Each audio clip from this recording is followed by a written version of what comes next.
우리 옆 사람, 앞뒤 사람 이렇게 인사하면서 교제하겠습니다. 당신에겐 뭔가 다른 점이 있습니다. 예수님께서 요한복음 15장 18절에서 이런 말씀하셨어요. 세상이 너희를 미워하면 너희보다 먼저 나를 미워한 줄 알라. 세상이 너희를 미워할 것이다. 여러분, 세상이 왜 제자들을 미워할까요? 세상이 왜 그리스도인들을 미워할까요? 세상을 거스르기 때문입니다. 세상과 함께 보조를 맞추지 않기 때문입니다. 세상과 역행하며 살기 때문입니다. 근데 지금은 어떻습니까? 교회가 세상을 거스르기 때문에 세상이 교회를 미워하는 게 아니라 도리어 교회가 세상과 다를 바가 없어요. 아니, 교회가 세상만도 못해서 세상이 교회를 비난하는 시대가 되어가고 있는 것 같습니다. 지금은 다시금 교회가 교회다워져야 되고 그리스도인이 그리스도인다워져야 합니다. 어떻게? 세상과 차별성 있는 삶을 살아야 돼요.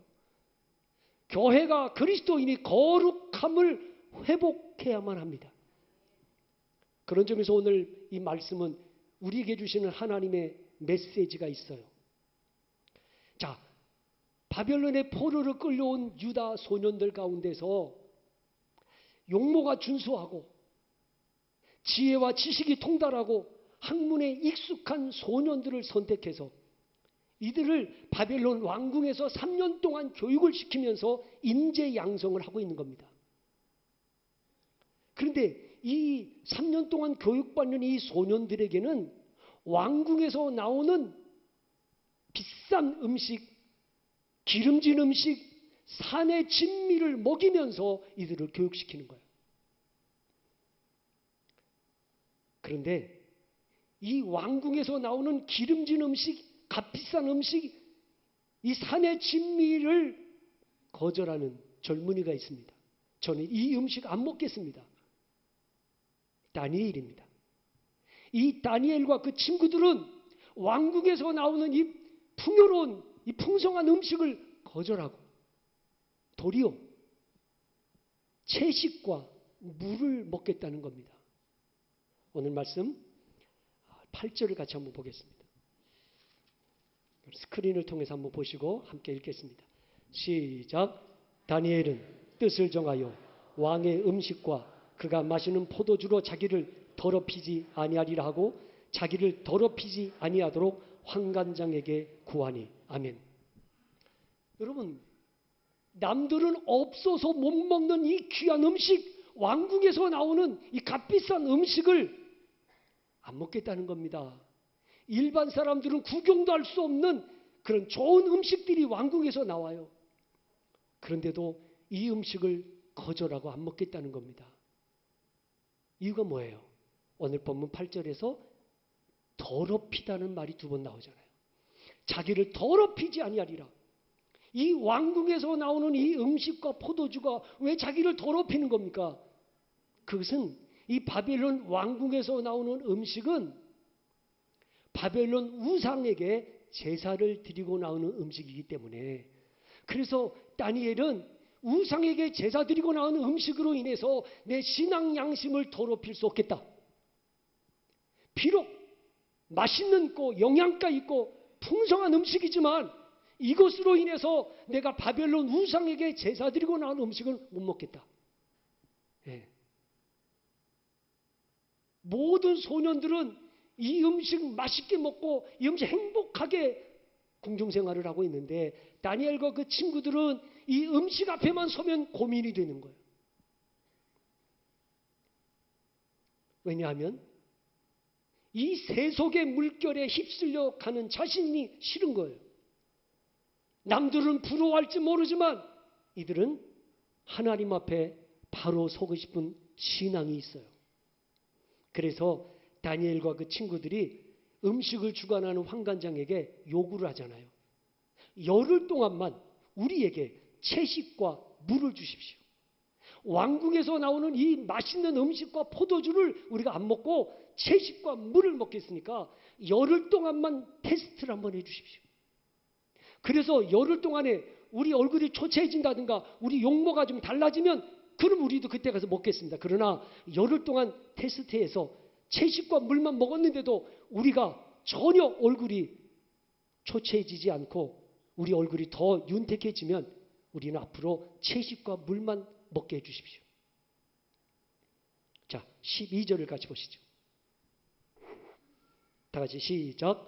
청하오니 당신의 종들을 열흘 동안 시험하여 채식을 주어 먹게 하고 물을 주어 마시게 한 후에. 아멘. 여러분, 신앙이 뭡니까? 신앙이란 세상의 물살에 휩쓸려 가는 것이 아니라 세상의 물살을 헤치고 올라가는 거죠. 무엇이 신앙입니까? 나 좋을 대로만 선택하며 사는 게 아니고 하나님이 좋아하시는 대로 선택하며 사는 것입니다. 참된 신앙은 한마디로 세상을 역행하며 사는 겁니다. 쉽고 편안한 길로 나아가고자 하는 사람은 세상을 거스릴 수 없습니다. 태만과 안일함 속에 사는 사람은 세상을 이길 수 없습니다. 하나님을 사랑하고 성령에 붙들려 사는 사람은 결코 세상과 타협하지 않고 세상의 물살을 거슬러 올라가는 삶을 살게 됩니다. 죽은 물고기냐 살아있는 물고기냐 뭘 가지고 구분할 줄 알아요? 죽은 물고기는 물살에 떠내려가잖아요. 살아있는 물고기는 작은 피렴이라도 이게 물살을 헤치고 올라가잖아요. 우리가 살아있는 신앙이라면, 정말 역동적인 신앙을 가지고 있다면 우리의 신앙이 세상의 죄악의 물살에 휩쓸려 떠내려가는 게 아니라 그 세상 속에 살면서도 세상을 거스리며 세상을 역행하며 살아가는 구별된 삶이 있어야 한다는 것입니다.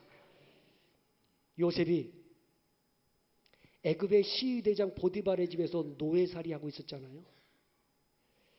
어느 날 보디발의 아내가 요셉에게 추파를 던지면서 요셉에게 성접대를 요구합니다. 지금으로 말하면 성접대죠. 오늘 밤 잠자리에 들거라. 성접대를 요구하고 있을 때 여러분, 그 당시에 노예들은 목숨이 주인에게 달려있어요. 살고 죽는 게 주인의 손에 있습니다. 만약에 주인의 요구를 거절하면 엄청난 불이익을 당할 것입니다.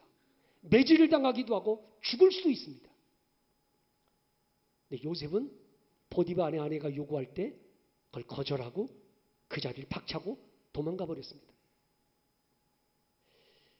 모든 다른 하인들은, 모든 노예들은 보디발의 아내가 요구하면 다 순순히 응했는데 요셉은 달랐습니다.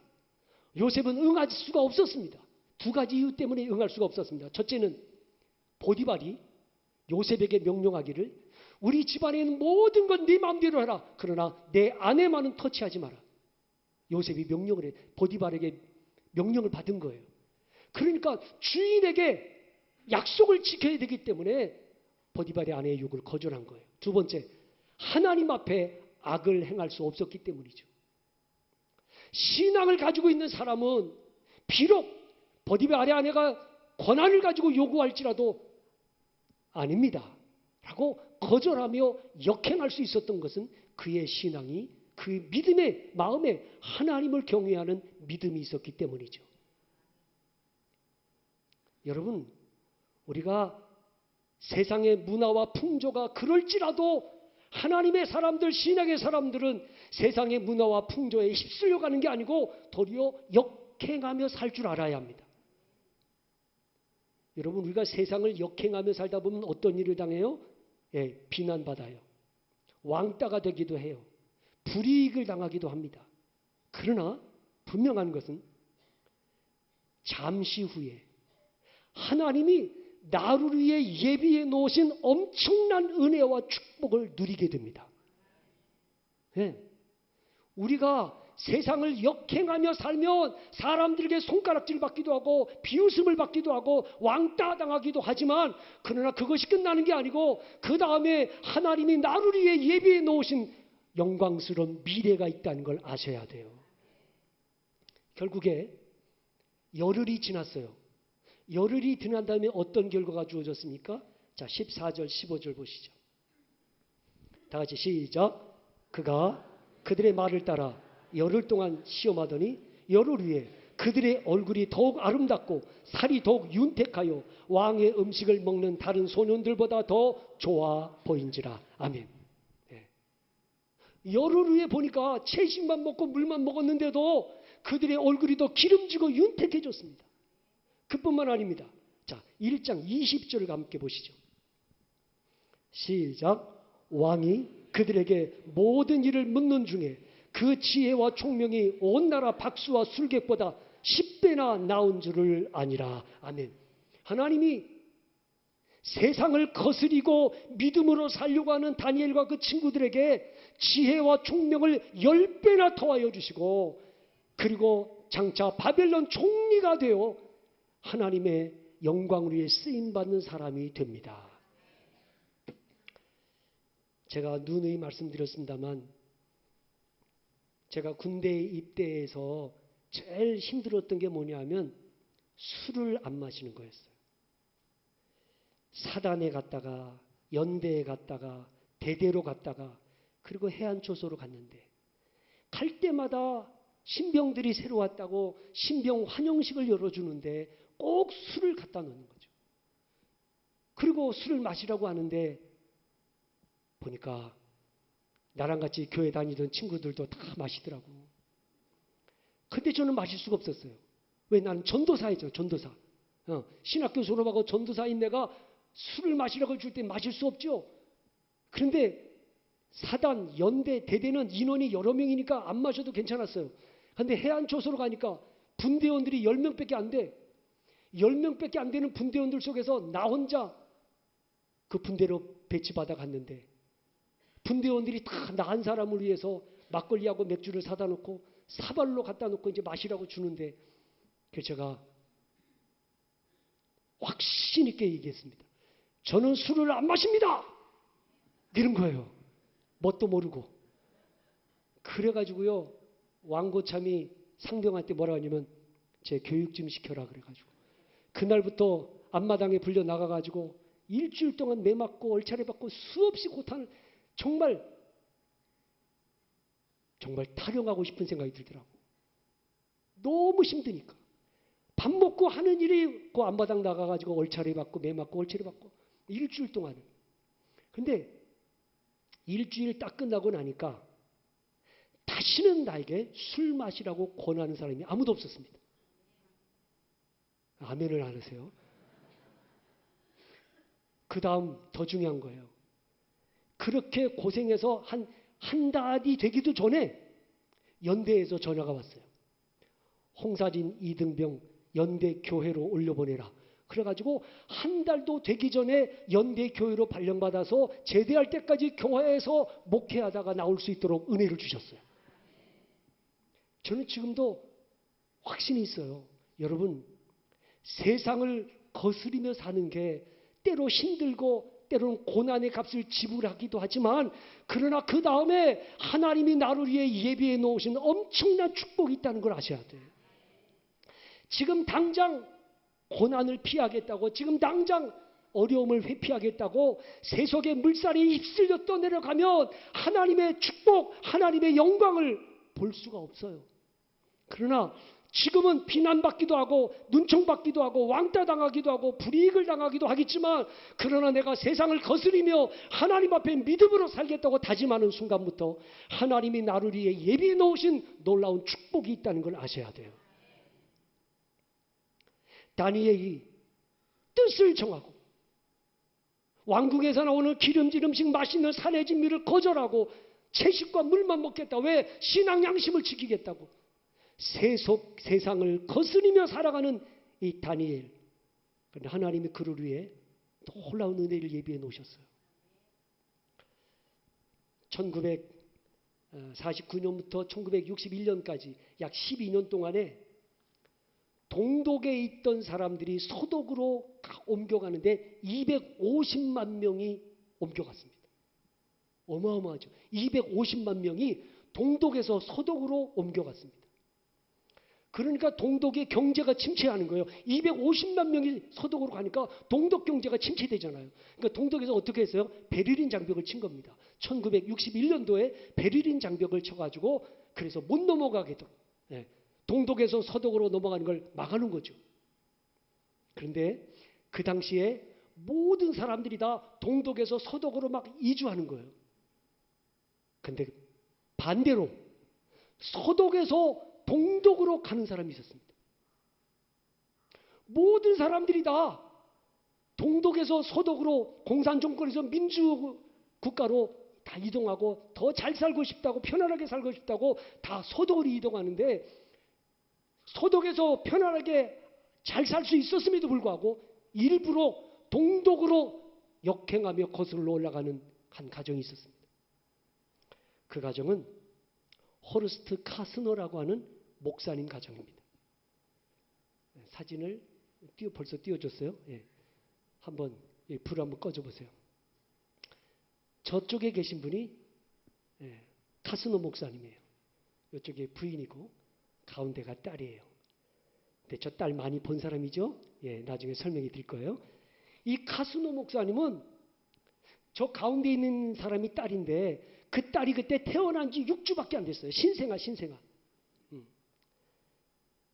태어난 지 6주밖에 안 된 저 어린 딸을 데리고 서독에서 동독으로 역행하고 있는 거예요. 왜? 모든 사람들이 다 동독에서 서독으로 가는데 이분은 서독에서 동독으로 가는 거예요. 왜냐하면 동독에 교회는 있는데 목사가 없는 거예요. 왜? 모든 목회자들이 다 서독으로 왔기 때문에 동독에는 목회자들이 없어요. 복음 전할 사람이 없는 거예요. 그러니까 이 카스노 목사님은 나는 낮은 자리로 가겠다. 십자가를 지고 가겠다. 나는 동독으로 가서 저 영혼들을 구원하겠다. 비록 공산정권에서 박해도 받고 어려움도 있겠지만 그러나 나는 저 버려진 영혼들을 위해서 나는 동독으로 가겠다. 그리고 6주밖에 안 된 신생아를 데리고 그리고 동독으로 간 겁니다. 동독으로 가서 정말 많은 어려움이 있었지만 그 어린 6주 된 신생아 딸을 데리고 열심히 신앙교육을 하죠. 신앙교육을 받은 이 어린 딸이 열심히 공부를 합니다. 수학과 언어에 뛰어난 이 딸이 물리학자로 활동하면서 결국 환경부 장관의 자리까지 올랐어요. 2005년도에 독일 총선에서 총리가 됐고요. 2013년 그녀가 이끄는 기독교 민주연합당이 승리를 거두면서 이 딸이, 이 여인이 3선에 성공했고 2017년 4선에 성공하면서 총리 4년을 역임하게 돼요. 누구예요? 동독의 여성 총리 메르켈. 사진 한번 보여줄까요? 네. 아까 그 중앙에 있던 여인이 바로 이 메르켈이에요. 네. 모든 사람들이 다 서독으로 내려가고 있을 때 유일하게 역행하면서 동독으로 올라갔던 카스노 목사님, 어린 딸을 데리고 그 동독으로 갔습니다. 모든 사람들이 바보라고 했습니다. 어리석다고 했습니다. 뭐 하려고 그 고생길을 가느냐고 사람들이 만류했습니다.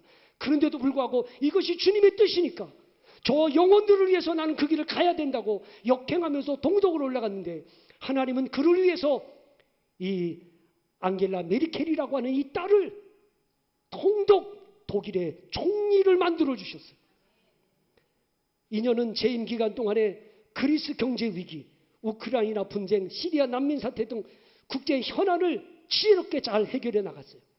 그래서 2006년부터 2015년까지 포브스는 그녀를 세계에서 가장 영향력 있는 여성 1위에 선정을 했습니다. 당대 가치나 풍조에 흔들리지 않고 주님 뜻대로 살아가겠다고 세상을 역행하던 그들의 삶에 하나님이 놀라운 은총을 베풀어 주셨어요. 여러분, 우리가 편안한 길로만 가려고 하면 안 돼요. 많은 사람들이 넓은 길로 간다고 해서 우리도 넓은 길로 가면 안 돼요. 때로는 좁은 길이지만, 험난한 길이지만 이것이 주님이 기뻐하는 길이라면 세상을 거스리고 역행하는 믿음의 길을 걷는 사람이 될 때 하나님이 나를 위해서 놀라운 은혜와 축복을 예비해 놓으실 거예요. 우리는 세상에 휩쓸려 가는 사람이 되지 말고 세상을 역행하며 살아가는 역동적인 신앙, 살아있는 신앙을 가지고 살았으면 좋겠습니다. 세상 사람들이 우리를 보면서 우러러볼 수 있는 믿음의 삶을 살았으면 좋겠습니다. 교회가 세상만도 못하면 되겠습니까? 교회가 세상과 똑같아지면 되겠습니까? 교회는 세상과 달라야 합니다. 차별성이 있어야 합니다. 거룩함이 있어야 합니다. 정말 주님의 뜻을 따르고자 하는, 그래서 세상을 거스릴 줄 아는 그런 믿음의 능력이 있어야 합니다. 주찬영교회 모든 가족들이 이 땅에 살면서 적당히 세상과 타협하면서 세상의 물살에 휩쓸려 가는 사람이 되기를 원치 않아요. 때로 힘들어도 어려워도 믿음을 갖고 하나님의 뜻을 따라 세상을 거스리면서 세상이 감당할 수 없는 믿음의 사람들로 살아가실 수 있기를 주님의 이름으로 축원합니다. 기도하겠습니다.